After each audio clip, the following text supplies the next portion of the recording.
जय हिंद दोस्तों, आप सभी का मेरे YouTube चैनल टारगेट इंग्लिश गुरु में स्वागत है। दोस्तों, जैसा कि आप सभी जानते हैं कि हम इंग्लिश लिटरेचर में यूपी टीजीटी, पीजीटी, एलटी और जीआईसी से संबंधित महत्वपूर्ण टॉपिक ऑथर्स को डिस्कस कर रहे हैं, जिसमें दोस्तों हमने पिछले वीडियो के माध्यम से चार्ल्स डिकेंस को डिस्कस किया है। और दोस्तों, इसी क्रम को आज आगे बढ़ाते हुए आज का हमारा महत्वपूर्ण टॉपिक है मैथ्यू अर्नोल्ड। दोस्तों, आज हम मैथ्यू अर्नोल्ड पर आधारित प्रैक्टिस सेट 1 को डिस्कस करेंगे, जिसमें दोस्तों हमने 30 महत्वपूर्ण अभ्यास प्रश्नों को लिया है जो परीक्षा की दृष्टि से बहुत ही ज़्यादा महत्वपूर्ण हैं। इसलिए दोस्तों वीडियो को शुरू से अंत तक ज़रूर देखिएगा, ताकि दोस्तों आपको सारे प्रश्न अच्छे से समझ में आएँ। और दोस्तों, तो चलिए दोस्तों देर न करते हुए आज का महत्वपूर्ण वीडियो शुरू करते हैं। क्वेश्चन नंबर 1 को देख लेंगे साथियों। प्रश्न का जो आकार है दोस्तों काफ़ी बड़ा है, इसको देख पा रहे हैं आप, इसको देख लेंगे। इसमें कहा गया साथियों, ही taught class 6 at Rugby and became inspector of schools under the government on the recommendation of Lord Lansdowne. He got the Newdigate Poetry Prize for Cromwell for a period of 10 years, 1857 से 1867. He was the professor of poetry at Oxford.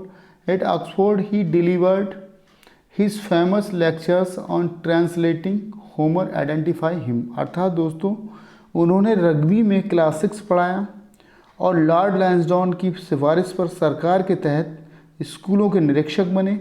उन्होंने Cromwell के लिए न्यूडिगेट poetry पुरस्कार मिला। 10 साल अर्थात दोस्तों 1857 से 1867 की अवधि के लिए वह ऑक्सफोर्ड में कविता के प्रोफेसर रहे थे। ऑक्सफोर्ड में उन्होंने ट्रांसलेटिंग होमर पर अपना प्रसिद्ध व्याख्यान दिया। उन्हें दोस्तों आपको पहचानना है, ठीक है। इसको देख लेंगे साथियों, आंसर के आधार पर इसको देख लेंगे। Dickens, Tennyson, browning, Matthew Arnold. आपको बताना दोस्तों आपको बताना है दोस्तों, लॉर्ड लैंसडाउन की सिफारिश पर सरकार के तहत स्कूलों के निरीक्षक बने। उन्हें क्रॉमवेल के लिए न्यूडिगेट पोइट्री पुरस्कार मिला। 10 साल अर्थात दोस्तों 1857 से 1867 की अवधि के लिए वह ऑक्सफोर्ड में कविता के प्रोफेसर रहे थे। ऑक्सफोर्ड में उन्होंने ट्रांसलेटिंग होमर पर अपना प्रसिद्ध व्याख्यान दिया। अर्थात दोस्तों आपको उस राइटर को पहचानना है, ठीक है। Dickens, Tennyson, browning, Matthew Arnold.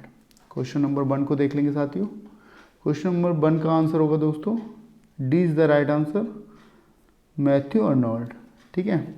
Matthew Arnold इसका सही आंसर है। आइए दोस्तों देख लेते हैं क्वेश्चन नंबर 2। क्वेश्चन नंबर 2 में कहा गया दोस्तों, who is the great poet and critic of Victorian age. दोस्तों विक्टोरियन युग के आपको बताना दोस्तों, विक्टोरियन युग के एक महान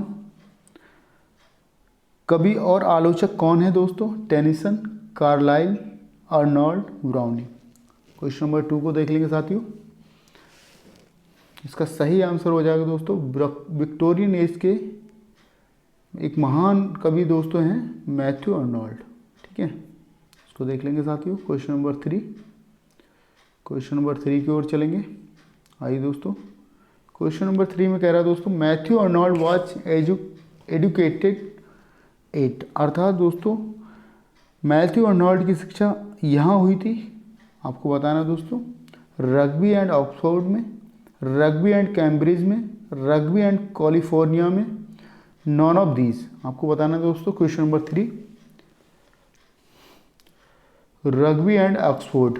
इसका सही आंसर हो जाएगा साथियों रग्बी एंड ऑक्सफोर्ड में दोस्तों मैथ्यू अर्नोल्ड की शिक्षा हुई थी। अर्थात दोस्तों मैथ्यू अर्नोल्ड ने शिक्षा जो प्राप्त की थी रग्बी एंड ऑक्सफोर्ड विश्वविद्यालय में प्राप्त की थी। क्वेश्चन नंबर 3 का दोस्तों ए आंसर सही होगा, A is the right answer. आइए साथियों देख लेते हैं क्वेश्चन नंबर 4। इसमें कहा गया दोस्तों, when did he became the Oxford professor. आपको बताना दोस्तों वे ऑक्सफोर्ड के प्रोफेसर कब बने? आपको बताना दोस्तों, मैथ्यू अर्नाल्ड जो हैं दोस्तों ऑक्सफोर्ड विश्वविद्यालय के प्रोफेसर कब बने?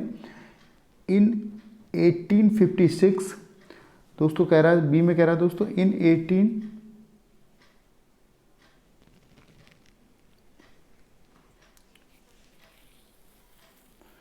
इसको देख लेंगे दोस्तों। क्वेश्चन नंबर 4 को देख लेंगे दोस्तों।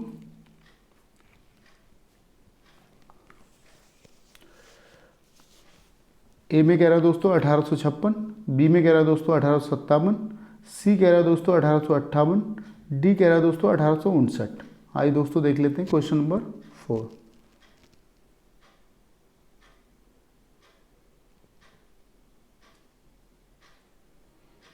इसका सही आंसर हो जाएगा दोस्तों B is the right answer, 1857। ठीक है, 1857 दोस्तों, इसको देख लेंगे। आइए साथियों क्वेश्चन नंबर 5।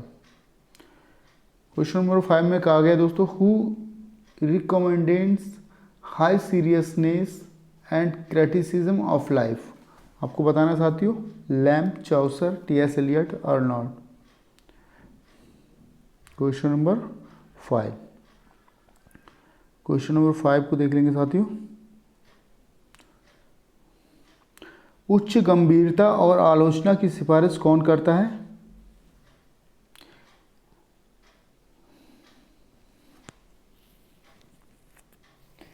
दोस्तों जीवन से उच्च गंभीरता और आलोचना की सिफारिश कौन करता है? आपको बताना दोस्तों, Lamb, Chaucer, T S. Eliot, Matthew Arnold. Question number 5, इसका सही आंसर हो जाएगा साथियों Matthew Arnold. D is the right answer. आइए साथियों देख लेते क्वेश्चन नंबर 6 को देख लेंगे साथियों। Friendship garland was intended to satirise and reform the great middle class of England whom he calls। अर्थात दोस्तों इसमें कहा गया फ्रेंडशिप गारलैंड का उद्देश्य इंग्लैंड के महान मध्यम वर्ग पर व्यंग करना और उसमें सुधार करना था, जिसे वे कहते हैं, क्या कहते हैं दोस्तों? The philistines, the bourgeois, the aristocrat and D कह रहा है दोस्तों नॉन ऑफ दीज। ठीक है, क्वेश्चन नंबर 6, इसका सही आंसर हो जाएगा दोस्तों is the right answer, the philistines. ठीक है, ए इसका सही आंसर होगा साथियों, देख लेंगे क्वेश्चन नंबर 6 का A is the right answer. Question number 7, poetry is a criticism of life under the conditions for such criticism by the laws of poetic truth and poetic beauty who said. आपको बताना दोस्तों, question number 7, काव्य सत्य और काव्य सौंदर्य के नियमों द्वारा ऐसी आलोचना के लिए निर्धारित शर्तों के तहत कविता जीवन की आलोचना है, किसने कहा? ठीक है, इसको देख लेंगे दोस्तों। Arnold in culture and anarchy, Arnold in his letter, Arnold in the study of poetry, none of these. Question number 7, इसका दोस्तों सही आंसर होगा दोस्तों Arnold in the study of poetry. C is the right answer. C इसका सही answer होगा साथियों, question number 7 का सी आंसर सही होगा।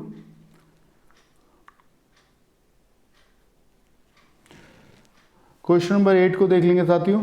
The theme of Sohrab and Rustam 1853 has been taken from Shahnama Y.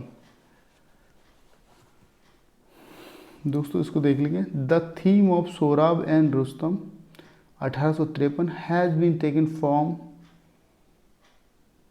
Shahnameh Y. अर्थात दोस्तों क्वेश्चन नंबर 8 को देख लेंगे साथियों। फिरदौसी, अलिफ लैला, मोहम्मद, बिरबल। आपको बताना दोस्तों, इसमें कहा गया साथियों सोराब और रुस्तम 1853 का विषय शाहनामा किसके द्वारा लिया गया है? किसके द्वारा लिया गया दोस्तों? फिरदौसी द्वारा, अलिफ लैला, मोहम्मद, बीरबल। क्वेश्चन नंबर 8, इसका सही आंसर हो जाएगा दोस्तों फिरदौसी। ठीक है, फिरदौसी द्वारा दोस्तों शाहनामा लिखा गया था और दोस्तों उससे लिए गया है सोराब एंड रुस्तम। आइए दोस्तों देख लेंगे। Question number 9, Matthew Arnold laments for the death of his friend Arthur Clough in. अर्थात दोस्तों आपको बताना क्वेश्चन नंबर 9, मैथ्यू अर्नल्ड ने अपने मित्र आर्थर क्लो की मृत्यु के लिए शोक व्यक्त किया। द स्कॉलर जिप्सी में, Rugby chapel, Thyrsis, none of these. इसको बताना दोस्तों क्वेश्चन नंबर 9, थायरिसिस। ठीक है दोस्तों, थायरिसिस जो है एक एलर्जी है जो दोस्तों लिखा गया था मैथ्यू अर्नल्ड द्वारा और दोस्तों इसमें एक तरह का शोक व्यक्त किया गया है। मैथ्यू अर्नल्ड अपने मित्र आर्थर क्लो के लिए एक शोक व्यक्त करते हैं थायरिसिस में। ठीक है, इसको देख लेंगे दोस्तों।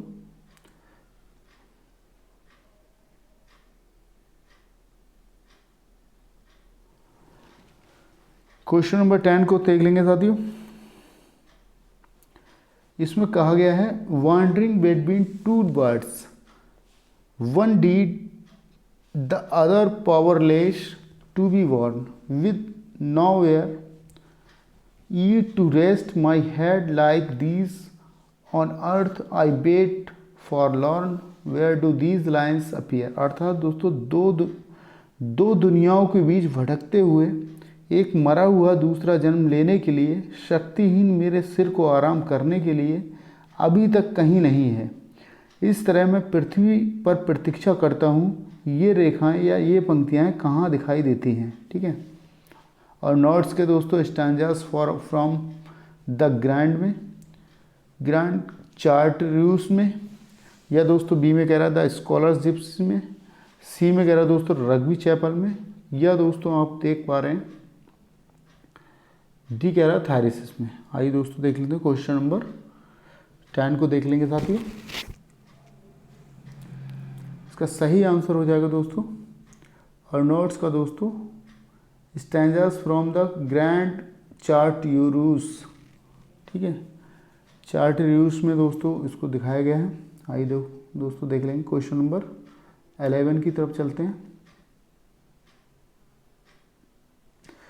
इसमें कहा गया साथियों the business of criticism is neither to find X fault nor to display the critics on learning nor influence, it is to know the best which has been done and said in the world who said। अर्थात दोस्तों आपको बताना है, इसमें कहा गया साथियों आलोचना का काम ना तो बीवी की गलती खोजना है और ना ही आलोचक की अपनी सीख और ना ही प्रभाव को प्रदर्शित करना है। ये जानना है कि दुनिया में सबसे अच्छा क्या सोचा और क्या कहा गया है। किसने कहा दोस्तों?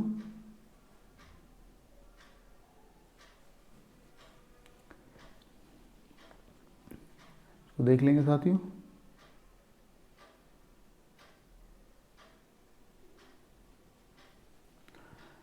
Arnaud in culture and anarchy, Arnaud in the study of poetry, Arnaud in essays in criticism,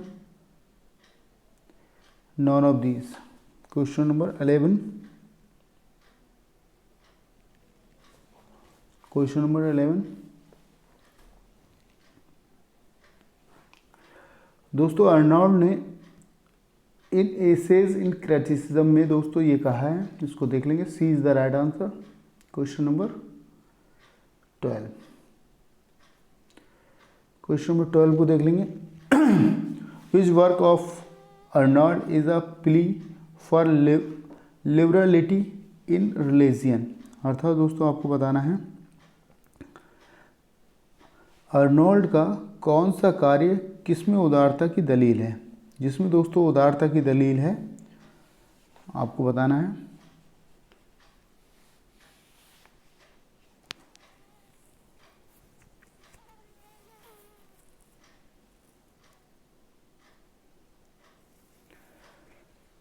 दोस्तों literature and dogma, essays and criticism, culture and anarchy, the scholar gipsy. अर्थात दोस्तों इसमें कहा गया है वह कौन सा कार्य है दोस्तों मैथ्यू अर्नोल्ड का जिसमें धर्म की उदारता की दलील दी गई है, आपको बताना है। Question number 12, literature and dogma, इसका सही आंसर हो जाएगा दोस्तों A is the right answer. Literature and dogma इसका सही आंसर हो जाएगा साथियों। आइए question number 13, in which work of Arnold do we find the term like culture, barbarism, philistine and Hebraism? This work was written in 1869। आपको बताना साथियों।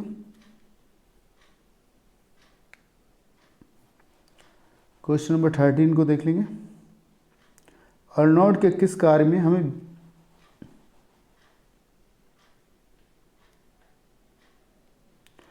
हमें दोस्तों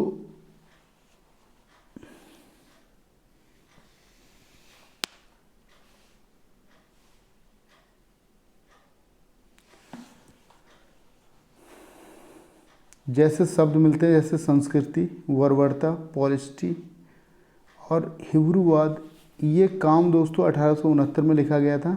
ये दोस्तों वर्क जो था 1869 में लिखा गया था, आपको बताना। लिटरेचर एंड डोगमा में, द स्कॉलर जिप्सी में, द स्टडी ऑफ पोइट्री में, कल्चर एंड अनार्ची में। आइए दोस्तों देख लेते हैं क्वेश्चन नंबर 13।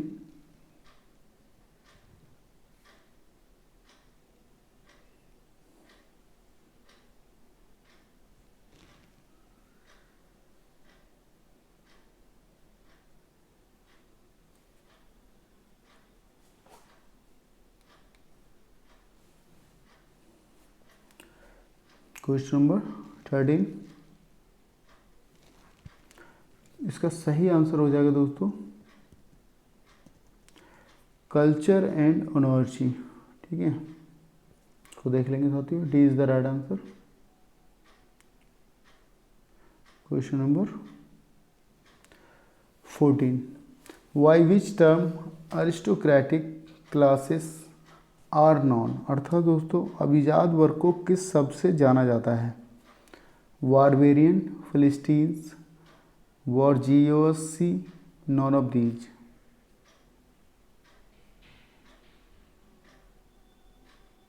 क्वेश्चन नंबर 14 इसका सही आंसर हो जाएगा दोस्तों barbarian.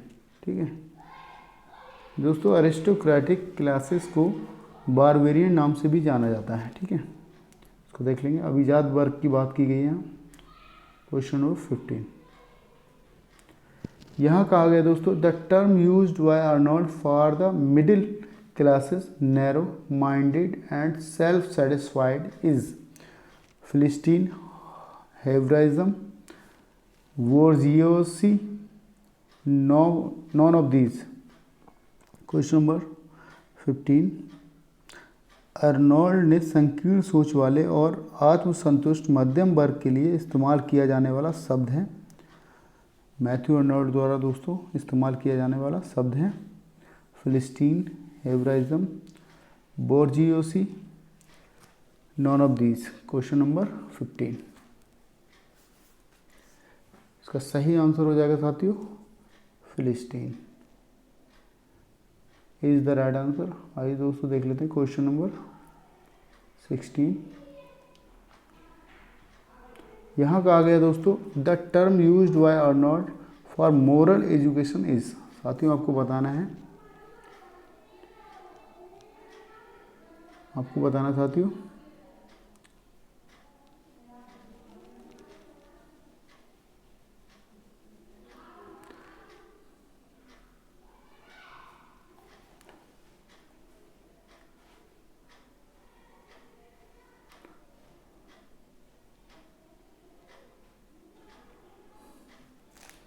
The term used by Arnold, Matthew Arnold द्वारा दोस्तों उपयोग किया गया फॉर मोरल एजुकेशन, नैतिक शिक्षा के लिए दोस्तों प्रयोग किया गया है दोस्तों।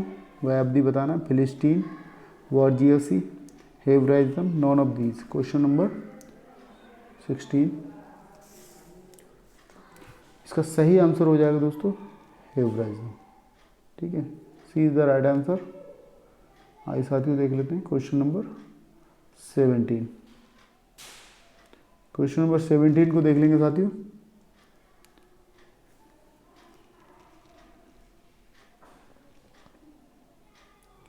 इसमें कहा गया दोस्तों, this poem is the dramatic monologue that narrates the story of king Mycerinus of Egypt. The king is informed that he would meet his end in 6 years। Identify the poem. अर्थात दोस्तों आपको बताना है, यह कविता एक नाटकीय एक आलाप है जो मिस्र के राजा माइसेरिनस की कहानी बताती है। राजा को सूचित किया जाता है कि वह 6 साल में अपना अंत पूरा करेगा। कविता को पहचाने।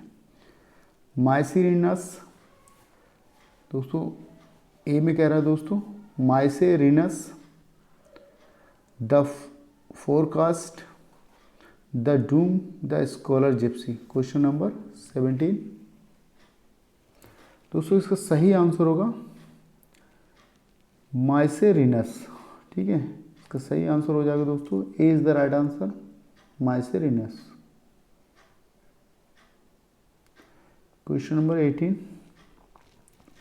It is a poem about Empedocles, a philosopher of Sicily, and his suicide while jumping into the crater of the volcano। Identify the poem। Question number 18 को देख लेंगे साथियों। इसमें कहा गया दोस्तों, ये सिसिली के एक दार्शनिक एम्पेडोकस और ज्वालामुखी के गड्ढे में कूदकर उसकी आत्महत्या के बारे में एक कविता है। कविता को पहचाने। Mycerinus the scholar gipsy, Empedocles on Etna, none of these. Question number 18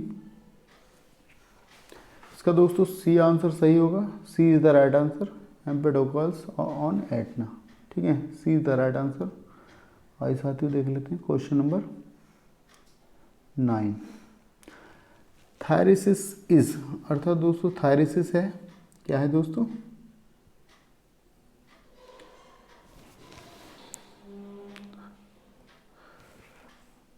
इसको देख लेंगे साथियों। आइए दोस्तों देख लेते हैं।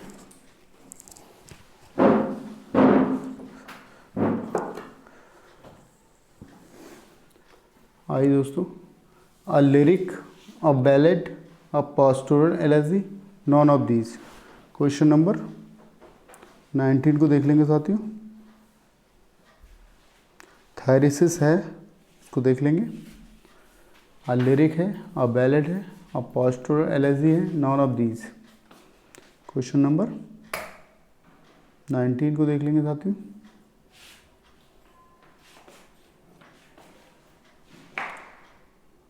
अ lyric, a ballad, a pastoral elegy. इसका सही आंसर होगा दोस्तों a pastoral elegy. A pastoral elegy इसका सही आंसर होगा साथियों।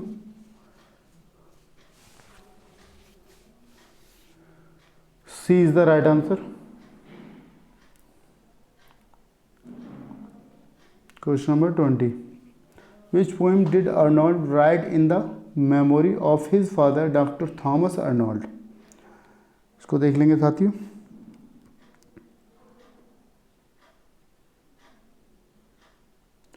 थॉमस अर्नोल्ड ने अपने पिता डॉक्टर थॉमस अर्नोल्ड की याद में कौन सी कविता लिखी थी, आपको बताना है। Dover Beach, Rugby chapel, Thyrsis, none of these. Question number 20 इसका सही आंसर हो जाएगा दोस्तों रग्बी चैपल। रग्बी चैपल दोस्तों मैथ्यू अर्नोल्ड ने अपने पिता डॉक्टर थॉमस अर्नॉल्ड की याद में लिखी थी। ठीक है, इसको देख लेंगे, रग्बी चैपल। आइए दोस्तों देख लेते हैं क्वेश्चन नंबर 21।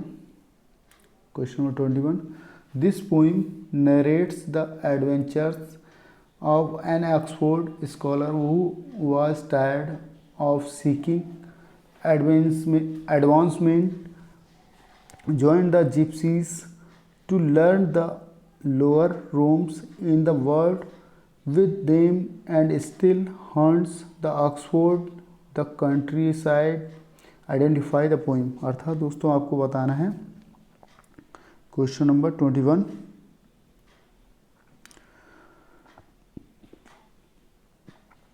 यह कविता ऑक्सफोर्ड के एक विद्वान के कारनामों का वर्णन करती है। क्या है दोस्तों? यह कविता ऑक्सफोर्ड के एक विद्वान के कारनामों का वर्णन करती है। विद्वान जो उन्नति की तलाश में थक गया था, जिप्सियों को उनकी विद्या सीखने के लिए शामिल करता है, उनके साथ दुनिया में घूमता है और अभी भी ऑक्सफोर्ड का शिकार करता है। दोस्तों आपको बताना है, उस कविता को पहचानें। ठीक है, Dover Beach, Rugby chapel, the scholar gipsy, या दोस्तों डी में कहा गया है नॉन ऑफ दीज। आपको बताना दोस्तों क्वेश्चन नंबर 21। इसका दोस्तों सही आंसर हो जाएगा C is the right answer, the scholar gipsy. ठीक है, C is the right answer, the scholar gipsy. आइए साथियों देख लेते हैं question number 22, loss of faith in the Victorian age is theme of. अर्थात दोस्तों आपको बताना Dover Beach, the scholar gipsy, Margaret, morality. Question number 22, इसमें कहा गया दोस्तों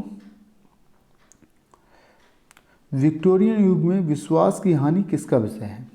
विक्टोरियन युग में दोस्तों विश्वास की हानि किसका विषय है, आपको बताना है। क्वेश्चन नंबर 22,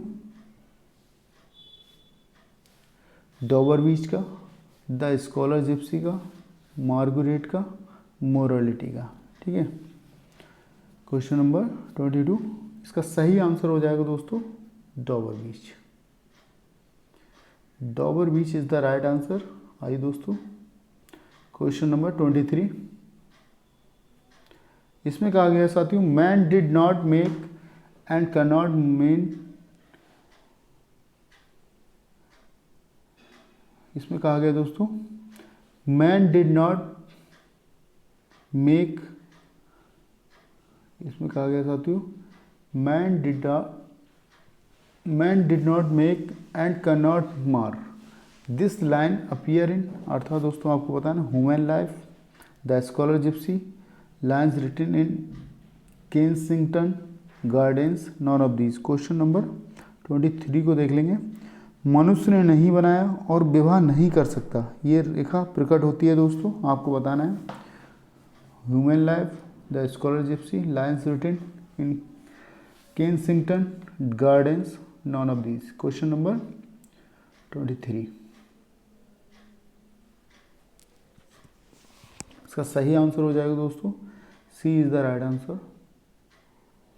सही आंसर हो जाएगा साथियों C is the right answer. आइए दोस्तों देख लेते हैं क्वेश्चन नंबर 24,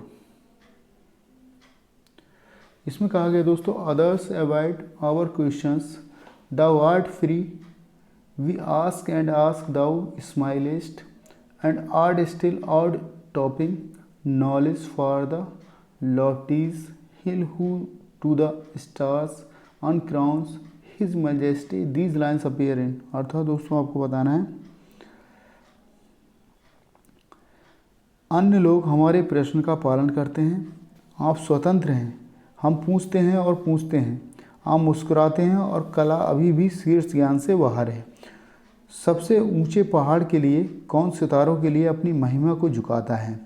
ये लाइनें दिखाई देती हैं दोस्तों अर्नॉल्ड्स के शेक्सपियर में, अर्नॉल्ड्स के डॉबर बीच में, वर्ड्सवर्थ के दोस्तों टू मिल्टन में, नॉन ऑफ दीज में। क्वेश्चन नंबर 24, अर्नॉल्ड के दोस्तों शेक्सपियर में। ठीक है, आइए दोस्तों देख लेते हैं A is the right answer,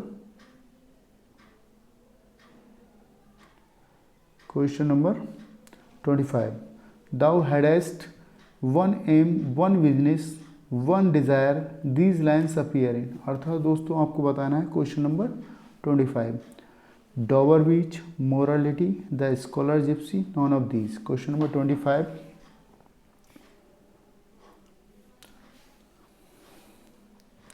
इसमें कहा गया साथियों, क्वेश्चन नंबर 25 में कहा गया तेरा एक लक्ष्य, तेरा एक काम और दोस्तों एक ही अभिलाषा थी। ये लाइन किस में दिखाई देती है दोस्तों? डॉबर बीच में, मोरालिटी में, द स्कॉलर जिप्सी में, नॉन ऑफ दीज में। Question number 25, the scholar gipsy में, C is the right answer. Question number 26, which poem of Arnold's begins with coldly, sadly descends the autumn evening, अर्थात दोस्तों इसमें कहा गया है अर्नोल्ड की दोस्तों कौन सी कविता शुरू होती है कॉर्डली, उदास रूप से उतरता है शरद ऋतु की शाम। ये दोस्तों सारी चीज़ें दी गई हैं रग्बी चैपल में, द स्कॉलर जिप्सी में, मोरालिटी में, डॉबर बीच में। क्वेश्चन नंबर 26, इसका सही आंसर हो जाएगा साथियों Rugby Chapel, A is the right answer. आइए दोस्तों देख लेते हैं क्वेश्चन नंबर 27 की तरफ चलते हैं। इसमें कहा गया साथियों self schooled, self scanned, self honoured, self secure, this line appear in, अर्थात दोस्तों आपको बताना है self school, self scanned, self honoured, self secure, ये लाइन इसमें दिखाई देती है दोस्तों अर्नोल्ड्स के शेक्सपियर में, अर्नोल्ड्स के डॉबर बीच में, वर्ड्सवर्थ के दोस्तों टू मिल्टन में, नॉन ऑफ दीज, इनमें से कोई नहीं। क्वेश्चन नंबर 27, इस सही आंसर होगा दोस्तों A is the right answer, अर्नोल्ड्स के दोस्तों शेक्सपियर में। ठीक है, आइए दोस्तों देख लेते हैं क्वेश्चन नंबर 28। क्वेश्चन नंबर 28 में कहा गया दोस्तों all pains the immortal spirit must endure, all weakness which impairs, all griefs which woe find their sole speech in that victorious woe, these lines are from the pen of Matthew Arnold about, अर्थात दोस्तों इसमें कहा गया है सभी दर्द अमर आत्मा को सहन करना चाहिए, सभी कमजोरी जो क्षीण होती है, सभी दुख जो झुकते हैं, उस विजयी माथे में अपना एकमात्र भाषण खोजें। ये पंक्तियाँ मैथ्यू अर्नोल्ड की कलम से हैं दोस्तों, आपको बताना है शेक्सपियर में, मिल्टन में, चौसर में, टेनिसन। क्वेश्चन नंबर 28, सही आंसर हो जाएगा दोस्तों A is the right answer Shakespeare. ठीक है, आइए साथियों देख लेते हैं क्वेश्चन नंबर 28, 29 की तरफ चलते हैं। Labors that shall not fail when man is gone, this line is in, साथियों आपको बताना है मजदूर जो मनुष्य के चले जाने पर भी असफल नहीं होंगे, ये पंक्ति इसमें है दोस्तों, मजदूर जो मनुष्य के चले जाने पर भी असफल नहीं होंगे, ये पंक्ति इसमें है दोस्तों अर्नोल्ड्स के क्यूट वर्क में, अर्नोल्ड्स के शेक्सपियर में, अर्नोल्ड्स के डॉबर बीच में, वर्ड्सवर्थ टू मिल्टन में। आप उसको देख लेंगे क्वेश्चन नंबर 29,